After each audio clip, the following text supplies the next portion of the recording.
It's almost funny that the day came when I, with my own hands, brought back the two torn pieces of red lace panties to return them to my husband's mistress, the woman sitting next to him, in the very meeting that was supposed to decide his career. When I walked into the glass-walled conference room, all 12 members of the executive board looked at me as if I were an alien. My husband, his face completely pale, stammered, his voice hoarse, "Please listen to me. It's not what you think." But before he could finish his sentence, his boss stood up and asked, "What's going on here?" That was when, on the big screen, the shameful video of my husband and his mistress started playing, leaving everyone in that boardroom with their mouths hanging open in shock. But before I tell you the full story, please hit the like button and comment below with the city you're watching from. I'll tell it all, right now. I am Evelyn Carter, 36 years old, financial manager at the Detroit Museum. My life had always been neat and precise, like the balance sheets I handled every day, until that morning when I happened to see, in my husband Gabriel's planner, a strange address hastily written down, accompanied by the note, 10 a.m., confidential. He said it was just a quick brainstorm session at Riverfront Renaissance Towers, the project headquarters he managed for Harborview Realty, but his company calendar showed no such meeting. I said nothing, only stood there silently, staring at the shirt he had just changed out of. It carried a faint scent of a woman's perfume mixed with cigar smoke. Not mine, and not anything he'd worn in the past 12 years. That night, as I was changing the bedsheets, I bent down and picked up something caught under the frame, a tiny piece of red lace that didn't belong to me. I stood still for a long time, not crying, not trembling, just feeling as if my body had detached from the room, watching everything from a distance, cold and clinical, as though this were a crime scene I had to analyze. Perhaps my profession had taught me how to notice the smallest anomalies, and for the first time in this marriage, I began documenting every detail as if it were a survival instinct. In my mind appeared two words: Phase 1, suspicion layer. The next morning, at the museum, while I was reviewing budget estimates for a new exhibition, Marlene, an older colleague, always quick to sense when something felt off, looked at me for a long moment, then gently asked, "Are you okay, Evelyn?" I just smiled. The kind of smile any woman who's ever been betrayed would recognize. A smile that tries to hold the body upright while the ground beneath it begins to crack. I started to trace back every pattern in Gabriel's behavior. Meetings not on his schedule, dinners he said were with clients, calls he ended the moment I walked into the room. All of them tiny, like dust. But enough dust can cloud the light of trust. And I am no longer the kind of woman who walks blindly past what feels wrong. Not anymore. That night, Gabriel went to bed early, while I sat alone in the small office at the corner of our home, warm yellow light falling across the worn pages of a journal my grandmother had left me. She once told me something that echoed in my head. The truth never disappears. It only waits to be seen. I closed the journal, opened my laptop, created a new folder, and named it Project Glassroom. A name I couldn't yet explain, but deep down, I felt that someday, the truth would surface in a place where light leaves no shadows. And I didn't know then that just a few days later, I would be standing in front of a glass room on the 14th floor of Harborview Realty, watching my marriage collapse, not with screaming, but with the silence of two people who've quietly realized their game is over. But to end things cleanly and fairly, I needed to see everything with my own eyes. So the next morning, while Detroit was still covered in a thin layer of mist over the red brick rooftops and the roads leading down to the river, I drove to the Hudson Collective, a high-end co-working space where startup founders, strategy consultants, and tech entrepreneurs buzzed in and out like a broken hive. That was the strange address in Gabriel's planner. The moment I stepped in, the scent of freshly roasted coffee and the clicking of keyboards filled the air with the kind of dynamism Gabriel always said didn't suit his work style. And yet, here he was.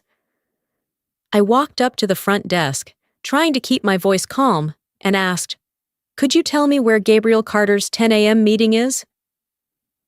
The young receptionist looked at the check-in screen, then up at me with a casual cheerfulness that made my chest tighten slightly.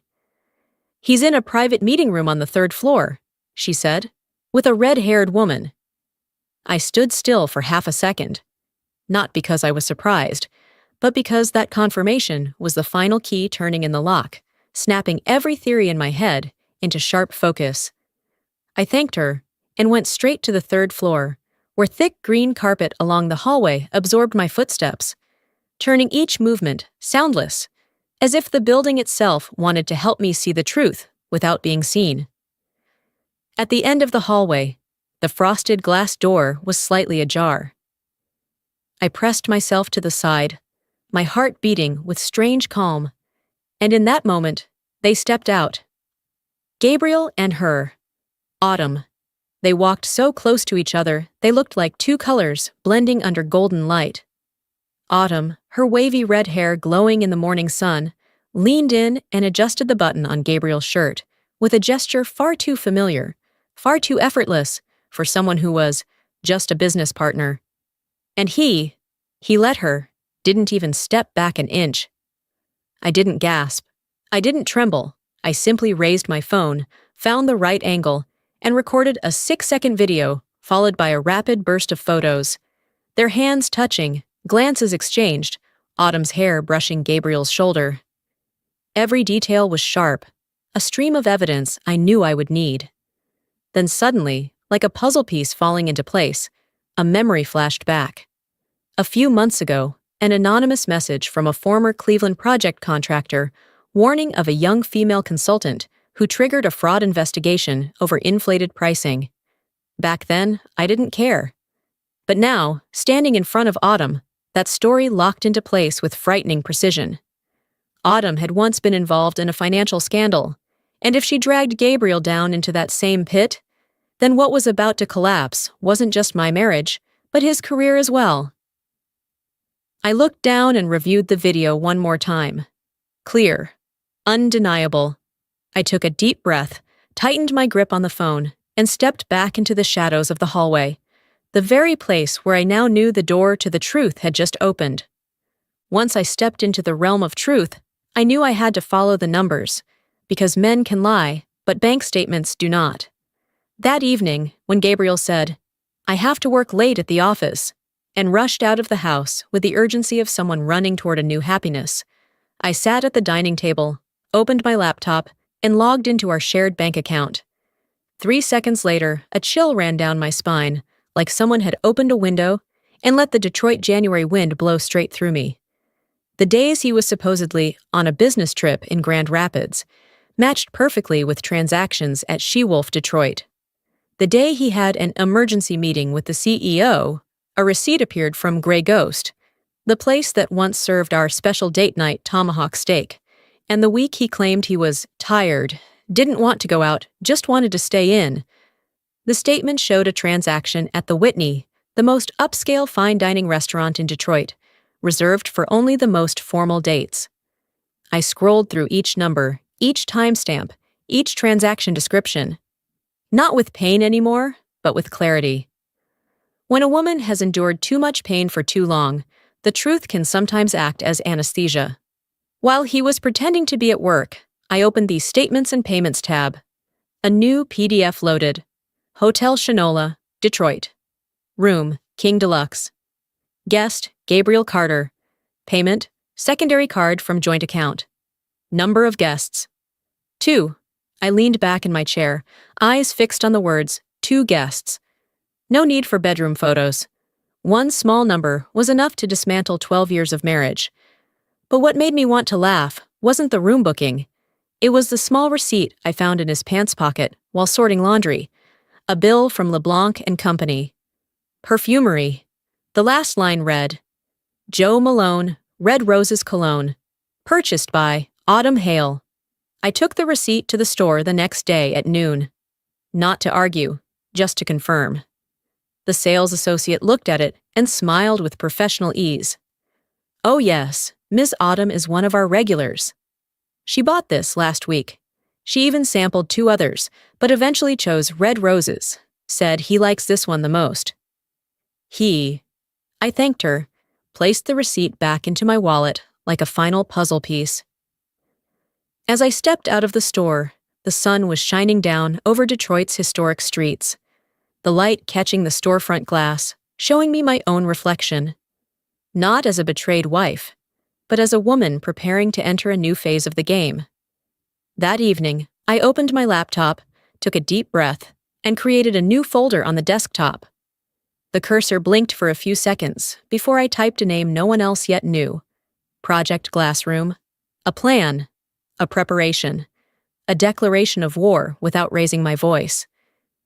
I didn't yet know how I would use all the evidence I had gathered. But I knew one thing for certain. They wouldn't see it coming. And to carry that out, I needed to understand my opponent, starting with the man who had slept beside me for 12 years.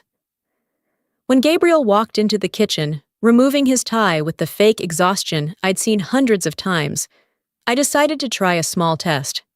A simple one, light as a passing question, but enough to expose the reflex of a liar. I placed my glass on the table and asked gently, as if I had just remembered, "Hey, did you have a meeting this morning? 10 o'clock at Hudson Collective, right?" Gabriel didn't even take 2 seconds to reply. "Oh, yeah, it was with the architecture team. Long meeting, totally drained me." He said it while opening the fridge, grabbing a bottle of water, not once looking me in the eye. His voice was smooth enough that, if I hadn't had the video and receipts, I might have believed him. I just nodded, exactly the way he wanted. No questions, no raised brow, no sarcasm. I had no desire to get angry anymore, because anger now would only cost me my advantage. All I thought was, keep going, keep lying. The more you lie, the stronger I get. After dinner, I took my laptop into the study, closed the door, and called Renee, my best friend from college, now a civil attorney in Detroit. The moment I reached the second detail, her voice dropped low. "Evelyn, don't confront him yet. Gather everything. Let him roam free. Cheating men are always confident to the point of stupidity." I let out a soft laugh. A laugh not of joy, but of clarity. Renee began guiding me through every step. How to store evidence legally, how to verify financial transactions, and most importantly, never let emotions lead the way. Before hanging up, she said something I'd never forget. "You don't need to chase to catch him. A man digging his own grave will fall right in. Your job is to stand there and turn on the light." That night, Detroit was so quiet I could hear the old radiator clicking beneath the wooden floor. Gabriel turned off the bedroom light early, but his phone kept lighting up. Messages, calls, soft vibrations. I didn't touch his phone. I didn't need to. I simply opened the voice memo app on mine, placed it beside the bedroom door, right where every whisper, every rushed hallway call could be heard clearly. And for the first time in months of uncertainty, I felt I had stepped out of the darkness into the light. Not the light of heartbreak, but the light of control. From that moment on, I was no longer the betrayed wife. I became the one building the plan. And that plan began to reveal its darkest layer the very next morning. Gabriel woke up unusually early, barely making eye contact. He tied his shoes in a hurry and muttered, "I have to be at the riverfront site early. There's an issue with the plans," before slamming the door shut. His tone didn't carry the rhythm of someone going to work. It carried the tension of someone fleeing before suspicion could catch up. I stood alone in the quiet bedroom, morning light filtering through the curtains, and began searching for the Kendra Scott earring I thought I had dropped the night before. I knelt by the nightstand, reached into the narrow gap between the cabinet and the wall, sweeping through the dust. My fingers touched something soft. Soft, but tough. I pulled it out. 2 pieces of black lace lingerie. 1 pair of panties, torn in half. Not mine, and a completely different color from the red lace I had found under the bed. I stood frozen. Not from shock, but because this confirmed every suspicion in the most brutal, unmistakable way. I held the fabric up, morning light exposing the tear at the exact spot only rushed, heated, and illicit encounters could leave behind.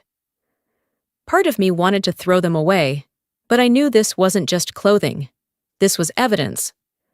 And 2 different colors of lace, 2 incidents, 2 locations in my own home. This wasn't forgotten by accident. This was frequency. This wasn't a single act of betrayal. This was a schedule. I took a deep breath, steadied my hands.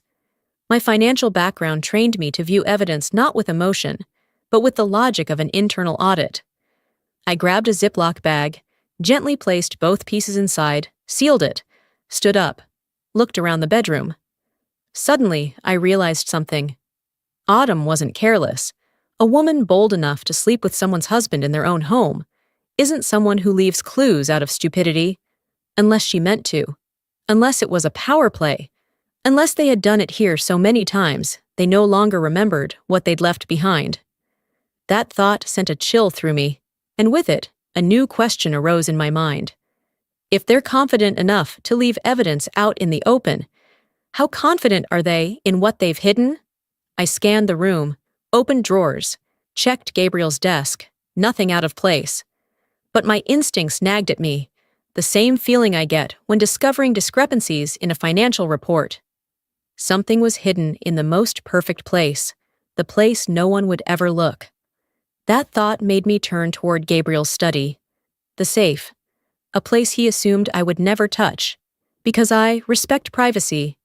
His mistake was thinking privacy and finance are separate worlds. I entered the study, stood before the black safe, its metallic chill giving me goosebumps. I placed my hand on the keypad. Our wedding anniversary. Just as I predicted, the door clicked open. Inside, tucked between tax documents and insurance files, was a thick navy blue folder. I pulled it out, opened the first page. Kickback agreement. 7% vendor adjustment fee. Estimated payout, $12 million. Vendor reference submitted by Autumn Hale. The air in the room thickened. I sank into Gabriel's office chair, flipping page after page, each one colder than the last. Kickbacks, illegal commissions, abuse of position, inflated pricing for a public project, and the one executing it all alongside him, his mistress. Suddenly, my phone vibrated. A message from an unknown number. Riverfront project material prices doubled.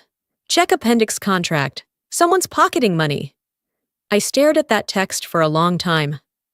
Long enough to understand Gabriel's betrayal was never just in bed. Deeper, filthier, far more dangerous. This was financial crime at the project level, the kind that could end his career and drag his company into audit and investigation. I sat back down, opened my laptop, my hands lighter than ever. I clicked the desktop folder and renamed it. Phase 3, Financial Fraud Layer. No more suspicion, no more marriage, no more emotion. From now on, I was exposing 2 criminals, and the game, from this point forward, had completely changed.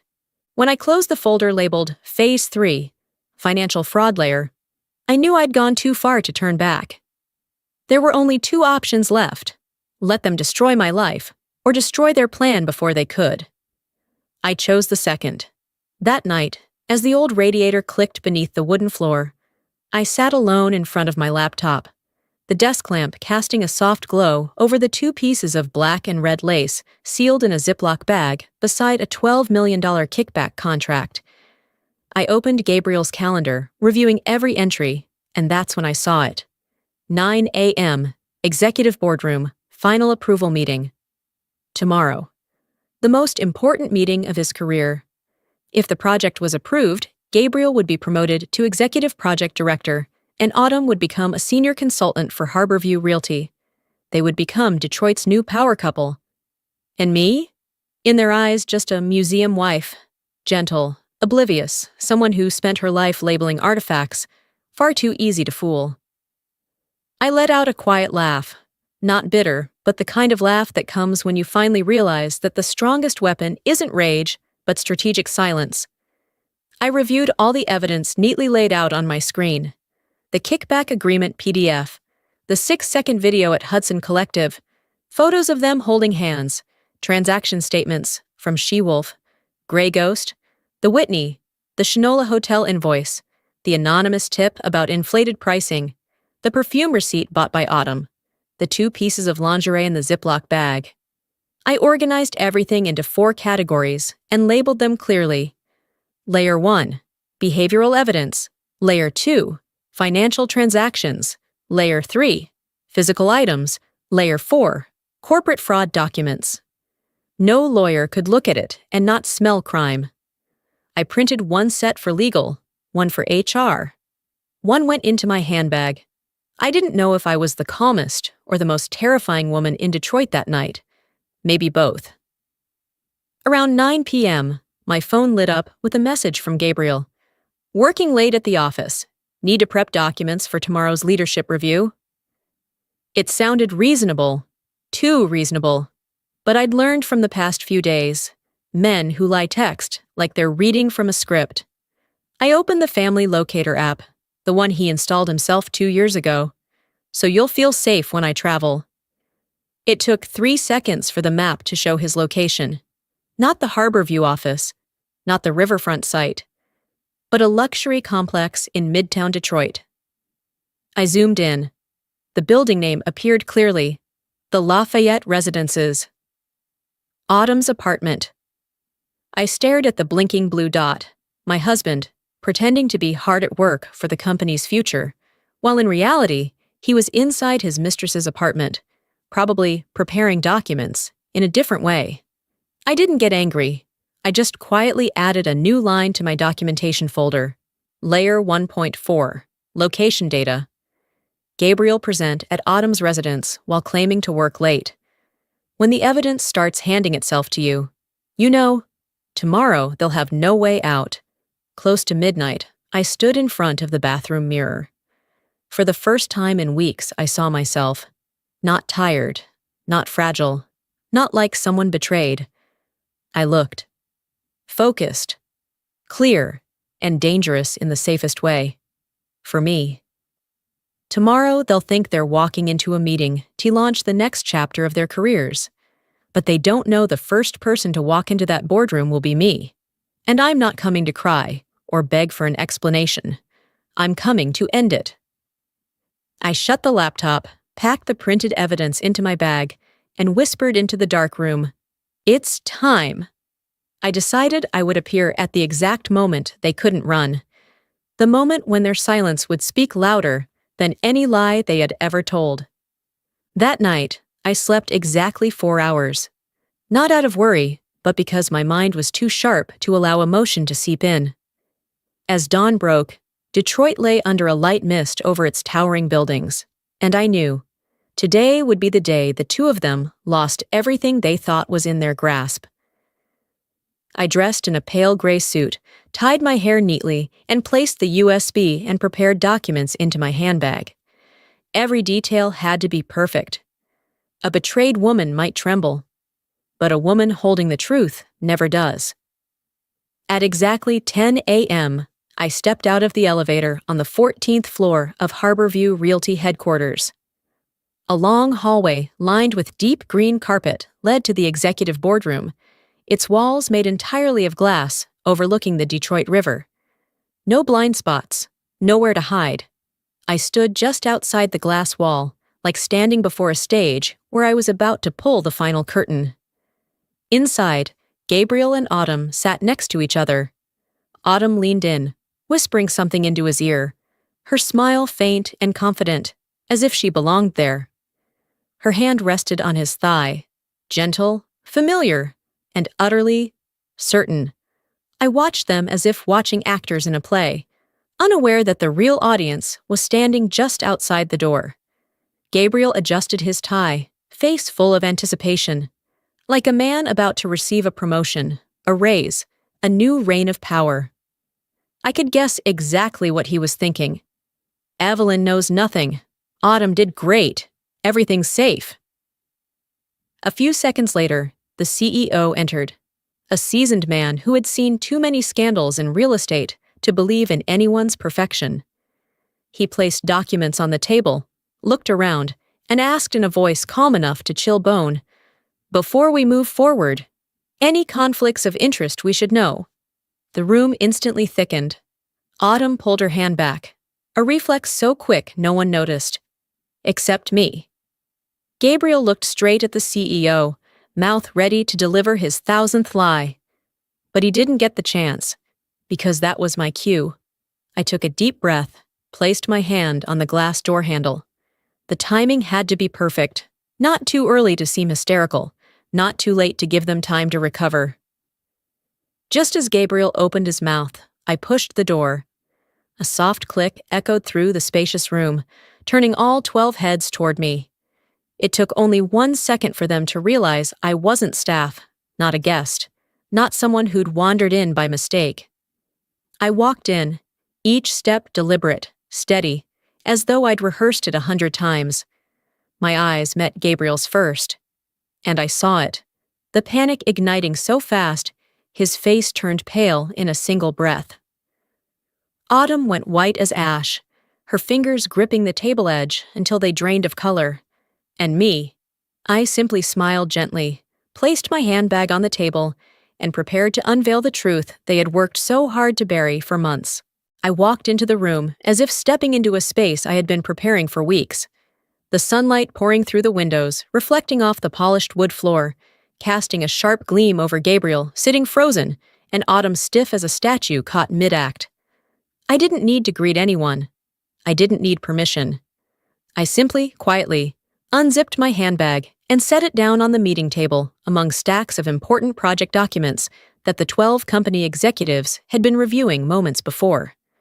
The quiet snap of the zipper broke through the silence, so crisp I could hear Gabriel swallow. I took out a transparent Ziploc bag. Inside were 2 pieces of red lace lingerie, folded neatly like professional evidence.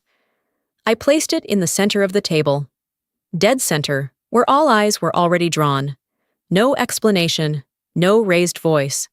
The silence in the room felt like the second before a building implodes. Tense, dense, and irreversible. Autumn reacted first. She flinched like she'd been electrocuted, her hand jerking back from Gabriel's thigh like she'd touched live fire. Her perfectly made-up face drained of color, her lips quivering slightly. She looked at Gabriel, as if hoping he'd find a way to fix this. But Gabriel had no color left in his face. His entire expression was ghostly, his eyes wide with a tremble that reached into his pupils. "Evelyn," he stammered, voice hoarse. "Please, it's not what you think." I turned to him, not angry, not hurt, just the absolute peace of someone who knew they were standing in the right place at the exact right moment. The more Gabriel panicked, the more he knew I wasn't the type to walk into a boardroom of 12 executives unless I had everything in place. The CEO, who had silently observed me from the start, finally leaned back in his chair, fingers interlaced. His gaze showed no surprise. Perhaps he'd already suspected. Veteran leaders always sense scandal before it arrives. He looked at the Ziploc bag, then at Gabriel and Autumn. His voice was steel. "Explain, now." Neither of them could say a word. No explanation. No sound strong enough to crack through the truth now laid bare in the gleaming glass boardroom. I didn't need to raise my voice. I didn't need to plead. I only needed to stand there and let the evidence speak for me. And just as predicted, their silence became the greatest confession of all. The CEO didn't even need 3 seconds to decide.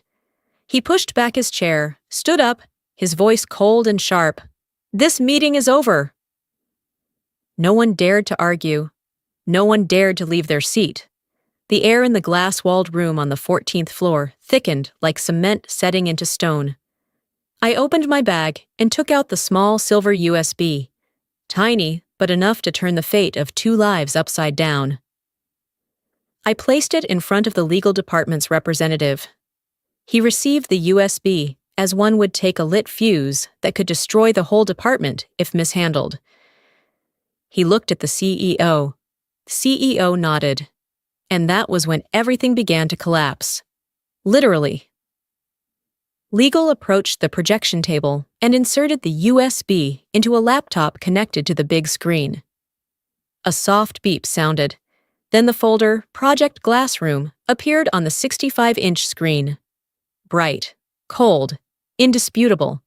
He opened the first file. Photos of Gabriel and Autumn holding hands at Hudson Collective. The room murmured. Then the 6-second video played. Autumn leaning over to button Gabriel's shirt with an intimacy no business partner could explain. One senior executive at the far end of the table muttered, "Unbelievable." Next, legal opened the restaurant statements. She-Wolf, Grey Ghost, The Whitney, all matching the dates of his business trips. Beside me, someone whispered, "Misuse of corporate funds?" Another replied, "No, this is clearly corporate funds misuse." Then came the Hotel Shinola invoice, a double room, 2 guests. A voice exclaimed, "Jesus Christ!" I looked at Gabriel. He was unraveling with each file opened. But the heaviest blow came when legal opened the kickback agreement, 7% vendor adjustment fee, estimated payout, $12 million. The room fell silent. A high-ranking executive spoke in a gravelly voice. "Autumn listed as vendor? This is felony level." Autumn froze, her face drained of color. Finally, legal opened the GPS location file from last night, showing Gabriel present at Autumn's apartment at the exact time he texted me that he was working late at the office preparing material for tomorrow's leadership meeting. Voices erupted. No one maintained neutrality. He betrayed both his wife and the company. We can't allow someone like him to lead a $100 million project. This company will be under audit if we proceed. Gabriel tried to speak. This is just a misunderstanding. Evelyn, but the CEO waved him off, cutting him short. There is nothing left to misunderstand. HR stood up, voice ice cold. "Gabriel Carter, please hand over your badge and laptop." Gabriel opened his backpack in despair. His laptop was placed on the table like Exhibit 57 in a major criminal case. His badge, once a symbol of pride, now held by HR as the sign of his career's end. Security entered, quiet but uncompromising. Autumn gasped when legal received a new email. Autumn Hale, previous vendor fraud investigation in Ohio. Everything she tried to hide unfolded publicly, like an open film. The CEO looked at Autumn. "Your consulting contract is terminated immediately." Autumn trembled, tried to stand, but her legs gave out. Security approached her, gently, but leaving no choice but to leave the room. Gabriel watched the scene, his face ashen, realizing it was his turn. I stood silently, said nothing. I didn't need to. They completed the rest themselves. When the final door slammed shut, the boardroom returned to silence. Cold as steel. Not the silence of shock, but the silence of a legal process beginning officially. I picked up my bag and walked out. I did not destroy them. I only turned on the light where they tried to hide the truth. And that light began to spread like a silent explosion, triggering a cascade of upheavals throughout the entire system. Just 48 hours after the Glassroom meeting, the legal department sent an official email to the entire executive board. Preliminary internal investigation findings. Fraud. Conflict of interest. Breach of corporate ethics and compliance. 3 simple lines. But enough to bury the career of a man who once thought he was irreplaceable. Gabriel received his termination notice first thing Monday morning. Under Michigan real estate regulations, involvement in kickback schemes meant his industry license was revoked permanently. No title. No project management authority. No legal right to continue in the profession. He went from a man on the brink of a major promotion to an example for disciplinary hearings, a textbook case showing that power always carries consequences. As for Autumn, the company sent a notice canceling all consultancy contracts within 24 hours. Partners who once praised her skills quickly withdrew their collaborations. The Ohio fraud case file reopened. and an internal memo circulated among consultancies. Autumn Hale, do not engage. Blacklisted for vendor fraud risk. Her name vanished from consultant rosters, from the Redwood Project, from 3 major pitches in Chicago and Cleveland. A disappearance so swift, it was as if she had never existed. Detroit, a city always full of stories in bars, hair salons, and office corridors, began to whisper. In Midtown, people spoke of a red-haired consultant, collapsing right in the boardroom. Downtown, they spoke of a project manager ousted for kickback scandal. No one knew all the details, but Detroit had never been short of imagination. Among the dozens of messages I received, one came from a contractor who once worked with Gabriel. Thank you for standing up. Without you, we'd still be forced to sign those overpriced contracts. I stared at that message for a long time. Not out of pride, not out of desire to respond, but because it reminded me that what I did wasn't just to protect myself. I had unintentionally protected many who were trapped in the whirlpool of corruption, but dared not speak out. I didn't reply. I simply saved it in a separate folder named People I Helped Without Knowing. Then I closed my phone, rose, walked to the window, and looked down at Detroit, the city of steel, of tears, and of truths that never sleep. The storm had exploded, but its aftermath was only just beginning. And one of the residuals was the final duty I owed myself, putting an end to this marriage once and for all. The next morning, I went to the office of Renee, my best friend, now my divorce lawyer. The room was small but bright, the smell of freshly brewed coffee, and the familiar rustle of papers from divorce cases she handled every day. Renee looked at me, her eyes serious but kind. Are you ready? I nodded.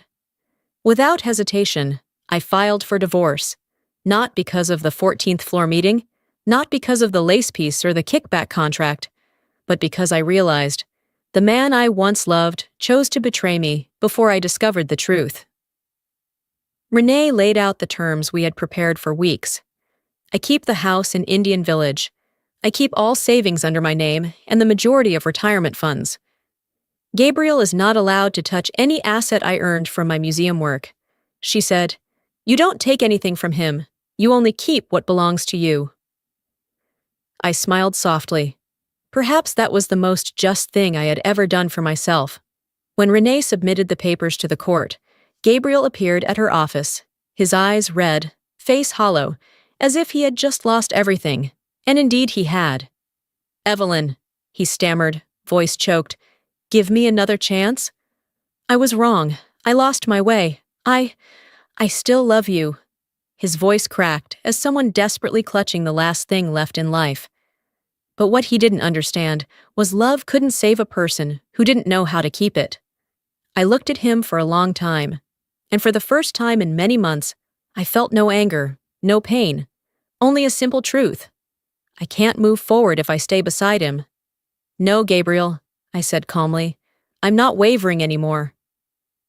He broke down crying, not for me, but for himself and everything he burned to the ground. I turned away, not out of cruelty, but because I knew if I looked back, I'd see the old man I once loved standing there. And I didn't need that memory anymore. At the end of the day, I returned to our silent home, so quiet I could hear the refrigerator hum. I opened my laptop, looked at the folder that had accompanied me throughout this journey, Project Glassroom. I opened it one last time, scanning every file, every piece of evidence, every receipt, every video, everything that helped me see my life clearly. Then I moved the mouse to the bottom right corner of the screen. Click. Close. My hand did not shake. I felt no regret. I only knew one thing. The next chapter of my life would begin from the freedom I had just signed for myself. And Detroit, the city that once pulsed at the heart of my life, suddenly became quieter than ever, as if it were silently seeing me off without judgment. My last day at the Detroit Museum unfolded as quietly as a windless winter afternoon. No long speeches, no roaring applause, just a few close colleagues hugging me tightly and Marlene holding my hand a little longer, her voice trembling. "Evelyn, you've lived up to your strength. Go now and build the life you deserve." I smiled. No tears. In fact, for the first time in a long time, I felt there was nothing left tying me here. My phone buzzed just as I stepped out the museum doors. An email confirming a job offer from a contemporary art museum in Boston. They said they were impressed by my risk management skills and the internal fraud report I wrote for the Detroit Museum. I laughed. A light laugh, like a passing breeze.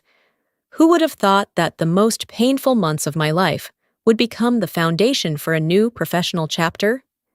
That evening, I returned home and posted the listing to sell my house in Indian Village. Just a single simple line. 3-bedroom home. Loved, but ready for a new chapter.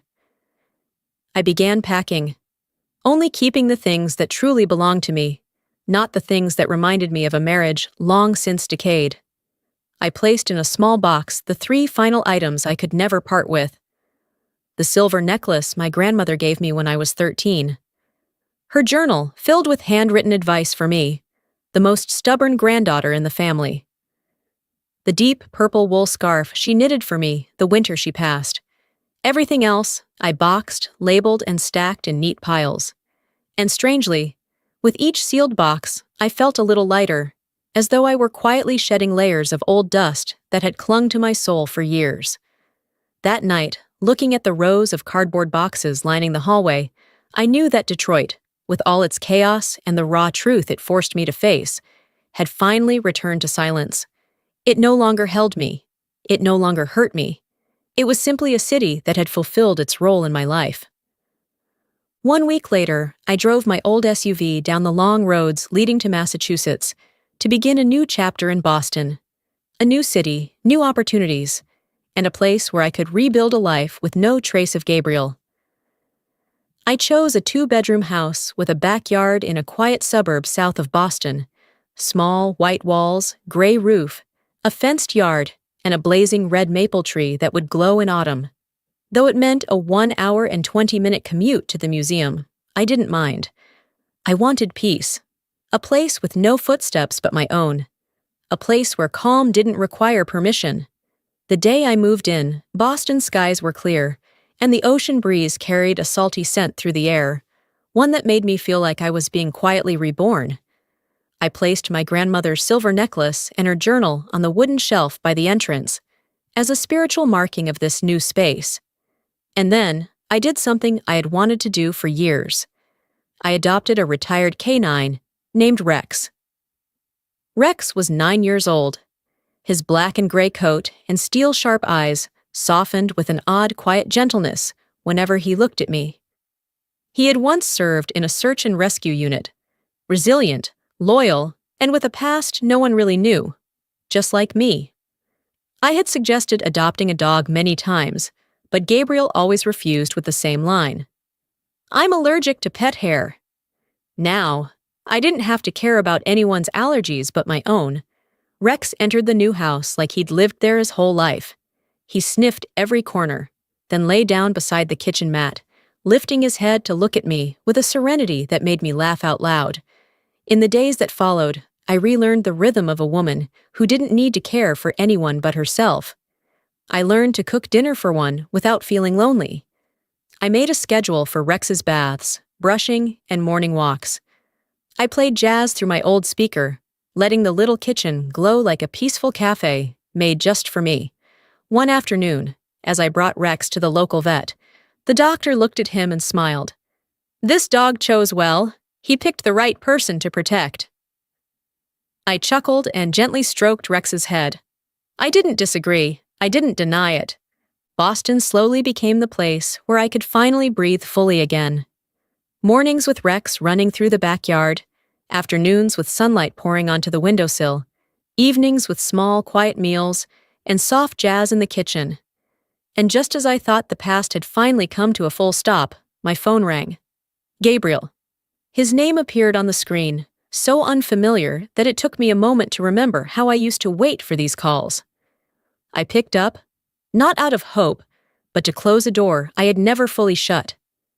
His voice was hoarse, Urgent. Desperate. I've lost everything. You win. I stood by the window, watching the red maple leaves flutter in the breeze. How ironic. I never once thought of this as winning. I had only escaped him. I don't play games of winning or losing, I said, my voice calm as still water. You destroyed your life yourself. I heard him sob quietly on the other end, a sound of a man who only mourned himself, not me. I said nothing more. I ended the call, gently, without trembling, like placing a piece of paper on a desk.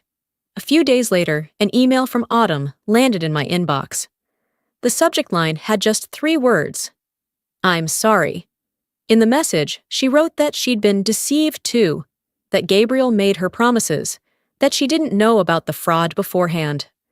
She tried to paint herself as a victim, as if that erased the nights they tore apart my marriage. I read it all, not angry, not sad, just tired. I replied with a single line. Take responsibility for your actions. Then I hit block.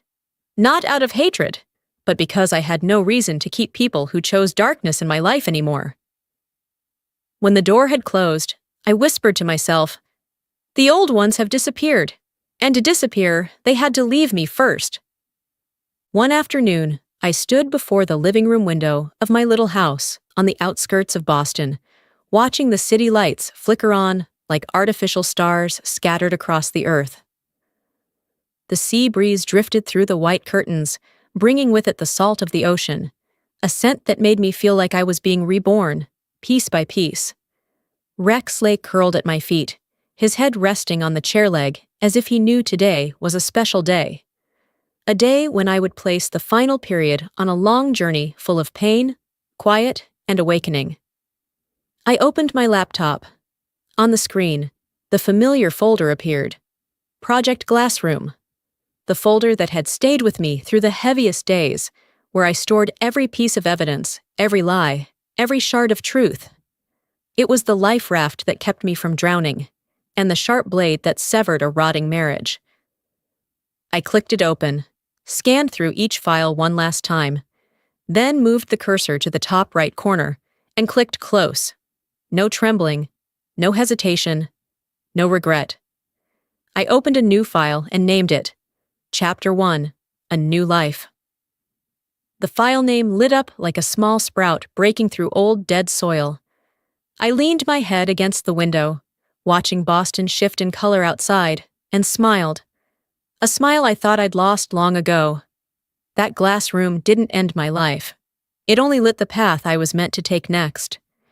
And with that smile, I closed one journey, to begin another, brighter, cleaner, and fully my own.